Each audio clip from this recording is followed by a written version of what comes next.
नजर में खाली गलत खेसारी बा तोहरो कैसेट बनल बा अब रिलीज के बारी बा। दुनिया की नजर में खाली गलत खेसारी बा। दुनिया के नजर में खाली गलत खेसारी बा। तोहरो पे सेट बनल बा बस अब खाली रिलीज के बारी बा। तोहरो कैसेट बनल बा अब रिलीज के बारी बा। दोस्तों ये सॉन्ग काफी अभी यूट्यूब पे ट्रेंडिंग चल रहा है और काफी बातों और विवादों से ये सॉन्ग जुड़ा हुआ है। और आप सभी को पता ही होगा कि जो शिवानी सिंह है वो खेसारी लाल यादव के ऊपर कुछ गाना गा रहे थे, जैसा कि आप लोग उस सॉन्ग को सुने ही होंगे।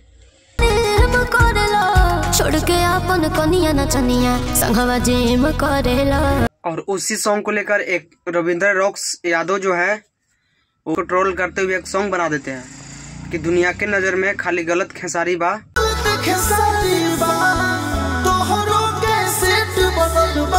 अब रिलीज के बारी बा।